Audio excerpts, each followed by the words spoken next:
नमस्कार, मी प्रतिमा's किचनमध्ये तुमचं सगळ्यांचं स्वागत आहे. आज मी तुम्हाला दाखवणार आहे 1 किलोच्या प्रमाणात सुंठवडा कसा करायचा.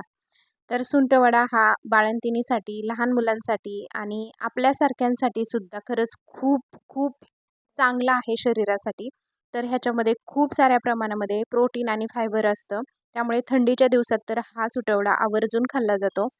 तर इथं मी डीमार्टमधून 1 किलो खारीक घेऊन आले होते आणि चांगल्या क्वालिटीची खारीक आणलेली आहे. तर ही खारीक मी आता ना फोडून घेणार आहे. मी ही खारीक जवळजवळ 3 ते 4 तास चांगल्या कडक उन्हामध्ये वाळवून घेतलेली आहे. त्यानंतर आता फोडण्यासाठी घेतली. फोडताना त्याच्यामधले बिया काढून घ्यायच्यात आपल्याला आणि त्याचे जे वरचे थोडेसे बारीक फुलं असतात ती सुद्धा काढून घ्यायची.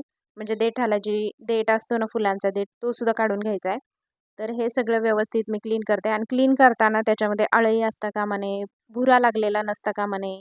असली खारीक आपल्याला अजिबात सुद्धा घ्यायची नाही आहे. चांगल्या क्वालिटीचीच खारीक घ्यायची आहे. स्वच्छ असेल तीच घ्यायची आहे. नाहीतर मग पूर्ण सुटवडा लवकर खराब होतो. तर अशा प्रकारे आपल्याला बारीक तुकडे करून घ्यायचे आहेत. तर पूर्ण तुकडे करून घेतलेले आहेत मी, तुम्ही बघू शकताय. तर इथे बघू शकताय, इथे मी खारीक घेतली आहे. खारीक ही 1 किलो खारीक आहे आणि 1 किलो खारकेच्या प्रमाणे इथं मी खोबरं पण घेतले. खोबरंसुद्धा 1 किलोला थोडंसं कमी घातले मी. जास्त खोबरं घातलं ना की मग सुंठवडा असा खव खव करतो कशामध्ये, म्हणून मग 1 किलोला थोडंसं कमी खोबरं घातले. तर मी आहे ना हे खोबरं काळ्या पाठीचं घेतले. तुम्ही पण असंच काळ्या पाठीचं आणि मऊ असेल ना तसं खोबरं घ्या.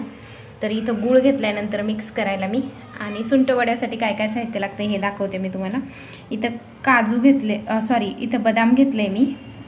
इथं तळण्यासाठी डिंक घेतला आहे. इथं काजू घेतलेले आहेत. इथं हे काय मेथीच्या बिया म्हणजे मेथी बी घेतलेल्या आहेत, मेथ्या. आणि इथं खसखस घेतली.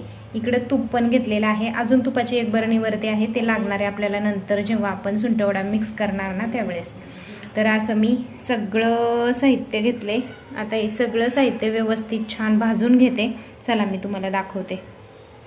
आता सुंठवडा बनवण्यासाठी काय काय साहित्य तळून घ्यायचं ते तुम्हाला दाखवते. सर्वात अगोदर कढई तापायला ठेवली, त्यामध्ये थोडंसं तूप टाकले आणि थोड्या थोड्या प्रमाणामध्ये आपल्याला ही खारीक गरम करून घ्यायची आहे. थोडी लालसर भाजून घ्यायची आहे, जेणेकरून जर थोडीशी जरी ओलसर राहिली तरी सुद्धा ती कडक होईल आणि मशीनमध्ये म्हणजे जे काही कांडप असेल ना त्याच्यामध्ये व्यवस्थित कुटून येईल यासाठी.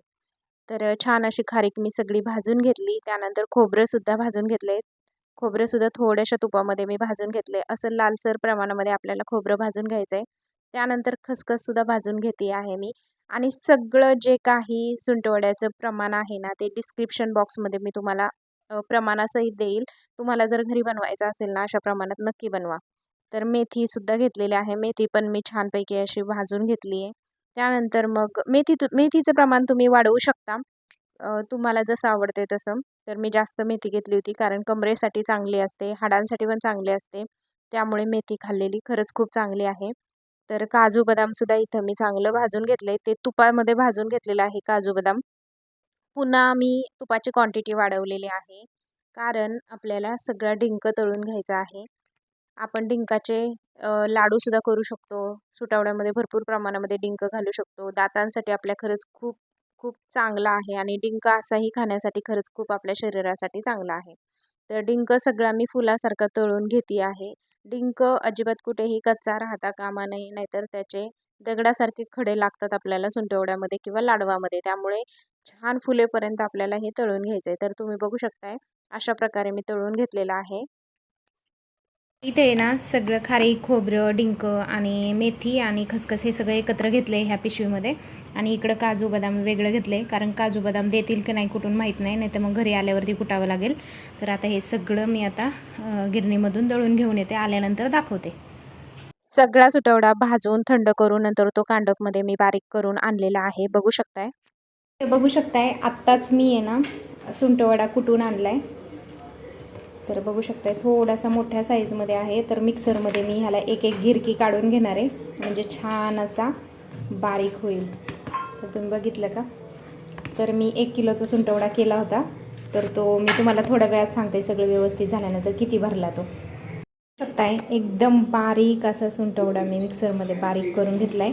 कारण ना मशनीमधून मी कुठून आणला होता तर खूप मोठा मोठा होता, म्हणून घरच्या घरी मी असा मिक्सरच्या भांड्यामध्ये इकडे बघू शकताय आत्ताच जस्ट मी बारीक केला आहे. आता ह्याच्यामध्ये मी गूळ आणि तूप मिक्स करणार आहे. गूळ चिरून घेते आता मी. गूळ पावडर नाही मी वापरली, असा गूळ बारीक करूनच घेणार आहे. जेव्हा आपल्याला लाडू बनवायचे असतात त्यावेळेस थोडासा पाक बनवावा लागतो, पण इथे मी पाक बनवत नाही आहे, कारण सुटावड्याला खूप छान प्रकारे टेक्स्चर यावं यासाठी मी थोडंसं तूप गरम करून घेतले